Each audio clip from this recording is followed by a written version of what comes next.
Hello दोस्तों, कैसे हैं। उम्मीद करता हूँ सारे दोस्त खैरियत से होंगे। आप जैसे कि देखें, गाड़ी हमारी MP4 है, इसकी वायरिंग जो है वो ख़राब हो गई है। चेसिस में रगड़ रगड़ के जो है कट गई है। तो आज हम इसकी वायरिंग करेंगे और आपको इसके कपलरों के बारे में बताएंगे कि आप किस तरह से जो कर सकते हैं। सारे भाइयों से रिक्वेस्ट है कि वीडियो को पूरा देखें, इसके बिल्कुल भी ना करें, क्योंकि वीडियो में बहुत ही ज़्यादा इम्पोर्टेंट जानकारी दी गई है। क्योंकि हमने ज़्यादातर गाड़ियों में देखा है, जब इस तरह का फॉल्ट आता है तो कई चीज़ें और भी ख़राब हो जाती हैं इसके साथ। उसको कैसे हमें ट्रैक करना है। किसी भी भाई को कोई भी डायग्नोसिस टूल चाहिए या किसी भी गाड़ी में काम करना है तो हमारा व्हाट्सअप नंबर आपको स्क्रीन के ऊपर जो दिख रहा है, आप इस नंबर पे हमें कॉल कर सकते हैं या मैसेजेस कर सकते हैं। तो अभी हम आ गए हैं अपनी गाड़ी के ऊपर। गाड़ी देखेंगे, ये हमारा फ्यूज़ बॉक्स है। वायरिंग निकालने के लिए हमने क्या किया, पूरा वायरिंग निकाले। यहाँ से जो फिसें थी उनको बाहर निकाल दिया है। तो बाहर निकालने के लिए क्या हुआ, क्योंकि वायरिंग बहुत ही ज़्यादा जली हुई थी तो उसको पूरा बाहर निकालना ही बेहतर था, क्योंकि समझ नहीं आ रहा था किस तरह से जो इसे रिपेयरिंग करें। क्योंकि अगर नई वायरिंग लेने जाएंगे तो पहले या तो जल्दी मिलेगी, नहीं मिलेगी भी तो मॉडल का फ़र्क रहता है। मॉडल के बाद भी अगर मिल गई तो फिर बहुत ही कॉस्टली रहेगी, यानी बहुत पैसे के साथ रहेगी। तो आप देखेंगे कि वायरिंग को मैंने पूरी तरह से जो है ओपन कर दिया और इसको लगभग हमने जो है 70% रिपेयरिंग भी कर दिया है। 30 से 35 तार जले हुए थे, सारे जोड़ दिए हैं मैंने। 70% जो है रिपेयरिंग हो गई है, थोड़ी सी बाकी है तो वो भी करते हैं। क्योंकि इस तरह के जो काम रहते हैं इसमें टाइमिंग काफ़ी रहती है। अगर वीडियो बनाने लगे पूरा तो कम से कम 4 से 5 घंटे का एक वीडियो बन जाएगा। लेकिन आपके लिए मैंने शॉर्टली वीडियो में आप देखेंगे। इसकी जो वायरिंग निकालने के लिए ये यहाँ से ऊपर गई है, ये पूरा खोला हुआ है। पूरा खोल के बिल्कुल बाहर वायरिंग ले लिया है। अभी आप फ़ोटो में देख पाएंगे। क्योंकि वायरिंग निकालने से बहुत ही ज़्यादा फ़ायदा, क्योंकि काम जो होता है वो बहुत सरल हो जाता है। अभी आप देखेंगे जो हमारे मोटे तार रहते हैं, यानी जो बैटरी के तार रहते हैं, उनको जॉइंट करने के लिए हमने बिल्कुल देसी तरीका जो है यूज़ किया हुआ है। सारे को जो है कफ्स किया हुआ है। और अगर आपके पास रांगी की व्यवस्था है तो रांगे भी लगा सकते हैं, नहीं तो आप इस तरह से जो है इसे कफ्स कर सकते हैं। ये कफ्स कर देंगे तो कभी भी आपका जॉइंट नहीं खुलेगा। बस इसके बाद इसको आपने अच्छे से टैपिंग करना है ताकि इसमें पानी ना जाए। और पानी ना जाने के लिए जो वाटर प्रूफ टेप आती है आप उसको भी यूज कर सकते हैं। और चाहे तो आप नॉर्मल टेप भी लगा सकते हैं, लेकिन उसको बाद में आप जला दें ताकि वो वाटर प्रूफ बन जाए। क्योंकि ये सारे जॉइंट हैं, इनको हम सारों को वाटर प्रूफ बनाने वाले हैं। पानी नहीं जाना चाहिए इसके अंदर। पानी जाएगा तो शायद इसकी ज़िंदगी थोड़ी सी कम हो जाएगी। तो देखेंगे इस तरह से जो हमने जॉइंट किया हुआ है। इसके लिए हमने क्या किया, 35 mm की केबल लिया, बैटरी केबल, और बैटरी केबल को लेके इस केबल के साथ इसको जो है जॉइंट कर दिया, यानी कप्स कर दिया है। कप्स कर दिया। अभी देखेंगे इस तरह का कुछ जॉइंट हो गया जब वायरिंग हमने कंप्लीट कर दी। तो अभी देखेंगे कि हमने जो वायरिंग है वो लगभग पूरी डाल दी है। पूरी डालने के अब नंबर बारी है कपलर लगाने की। कपलर लगाने के लिए सबसे पहले हमें ये पता होना चाहिए कपलर की जो है अकाउंटिंग कैसे करनी रहती है। कपलर की अकाउंटिंग करना बहुत ही सरल है, कोई इतना कठिन काम नहीं है। हर कपलर के ऊपर एक नंबर रहेगा और उसके ऊपर एक कलर लिखा रहेगा। क्योंकि बहुत सारे कपलर जो हमारे GM में लगेंगे वो जो है कपलर दूसरे में नहीं लगते हैं, लेकिन जो ऊपर साइड में लगेंगे जिसको हम चेचिस कपलर बोलते हैं, वो किसी भी नंबर में कोई भी लग जाता है। तो इसके लिए हमें देख के ही लगाना पड़ता है।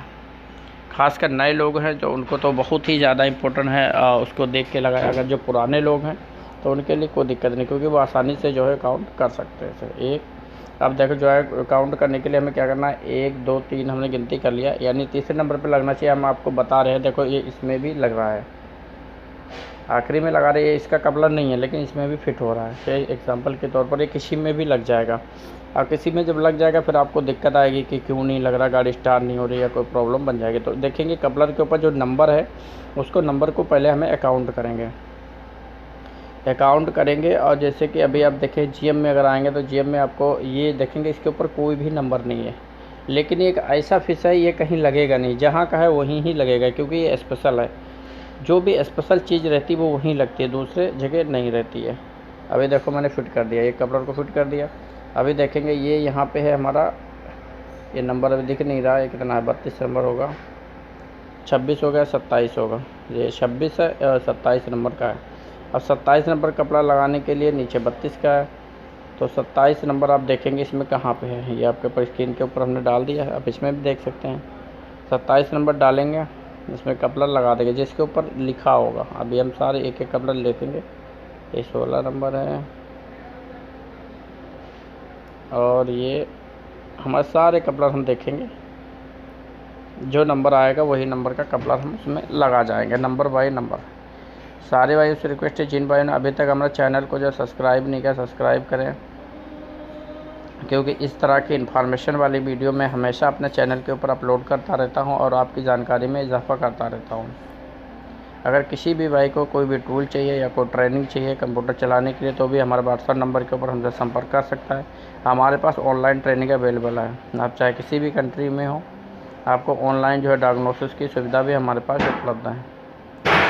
तो इसको जो है हमें अकाउंटिंग करने के लिए देखेंगे तो पहले हम एक इधर से जोड़ेंगे, एक, फिर इसके साथ में आएंगे 2, फिर इसके आगे और आएंगे 3, फिर इसके आगे 4, फिर 5, फिर 6। आप देखेंगे 6 नंबर तो टोटल 7 है।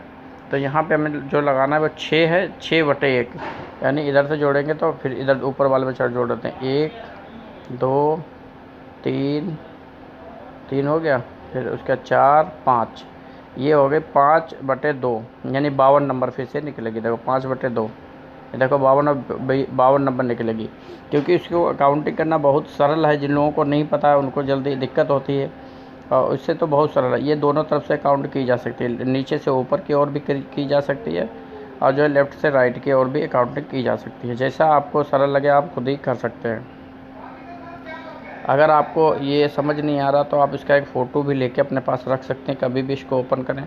लेकिन ये हमेशा याद रखें, ये सारे फिर सारों में लग जाते हैं, ये चीज़ आपने याद रखना है, क्योंकि जब लग जाएगा तो आपको फिर दिक्कत आएगी। जैसे नीचे से जोड़ेंगे 1 2 3, ऊपर को मैंने दिया तो 3 नंबर हो गया, पहला वाला फिर हो गया 3.1, यानी 13 नंबर है। तो देखेंगे इसके ऊपर लिखा हुआ 13 नंबर का है, 3.1 हो गया। फिर इधर को गिनेंगे 1 2 3, तो वो कौन सा रहेगा 3.3, वो हो जाएगा 1.3 हुआ, फिर 3.3। इस हिसाब से जो इसको हम कपलरों को बहुत ही आसानी के साथ अकाउंटिंग कर सकते हैं। तो वीडियो को इसी के साथ आगे लेके चलते हैं। अभी वायरिंग लगभग हमने जो है कंप्लीट कर दी है, क्योंकि वायरिंग जलने की वजह से क्या है, इसके फ्यूज़ वगैरह जो है दिक्कत आ गया था, तो फ्यूज़ वगैरह भी चेक करेंगे। अभी आप देखेंगे गाड़ी में जो है करंट आ गया है, ठीक है जी, अभी करंट आ गया। अभी चाबी स्विच वगैरह हमने ऑन नहीं किया है, गाड़ी में करंट आ गया। फन टाइम हमने चेक कर लिया कि गाड़ी में करंट आ रहा है कि नहीं आ रहा, अभी आ रहा है। तो हम यहाँ पे आएंगे, यहाँ पे हमने पहले आपको दिखाया था कि फ्यूज बॉक्स, ये फ्यूज हमारे जो है उड़ रहे थे पुराने वीडियो में, जो पहला वीडियो इससे पहले जो मैंने अपलोड किया था उसी गाड़ी का वीडियो था। तो देखेंगे ये अब उड़ रहा था। अभी मैं देखो हल्का सा लगा था, अभी फ्यूज मैंने बनाया नहीं है, पहले चेक करने के लिए। तो ऐसे लगा कोई गर्म नहीं हो रहा था और कुछ भी नहीं। इस तरह से आप पहले चेक कर लें, उसके बाद ही नया फ्यूज डालें, क्योंकि नया फ्यूज ख़राब हो जाएगा, फिर दोबारा से लाना पड़ेगा। तो अभी हमने इसको लगा दिया। तो अभी गाड़ी के अंदर देखेंगे लाइटें आई या नहीं आई, कहीं भी शॉर्ट सर्किट नहीं है। यहाँ पे चेक करेंगे कोई गर्म तो नहीं हो रहा है, तार गर्म तो नहीं हो रहा, गर्म नहीं हो रहा तो ओके रहेगा। वायरिंग आपका अल्हम्दुलिल्लाह ओके हो गया है मेरा। तो अभी आप जैसे कि देखेंगे गाड़ी के अंदर सारी लाइटें जल गई हैं, ऑन हो गई हैं। TCU में भी करंट आ गया है और हमारा जो AC का पैनल है इसमें भी आ गया है। जो हमारे मीटर कलेक्टर मीटर देखेंगे इसमें भी जो है लाइट आ गई है, यानी अभी हमारी गाड़ी पूरी तरह से तैयार है गाड़ी स्टार्टिंग के लिए। गाड़ी स्टार्टिंग करने से पहले हमें एक चीज़ देखना पड़ेगा, गाड़ी गियर में तो नहीं है। अगर गियर में गाड़ी है तो हमारा गाड़ी का सेल्फ नहीं लगेगा। गाड़ी अगर हमारी गियर में रहेगी तो जो है सेल्फ नहीं लगता है। तो सबसे पहले हम क्या करेंगे, उसको जो है चेक करेंगे सेल्फ मार के ले रहा नहीं ले रहा। उसके बाद गियर को थोड़ा सा, क्योंकि चलते चलते जब गाड़ी बंद हुई थी तो ड्राइवर बोला कि उससे पहले ही कार्बा कट हो गया,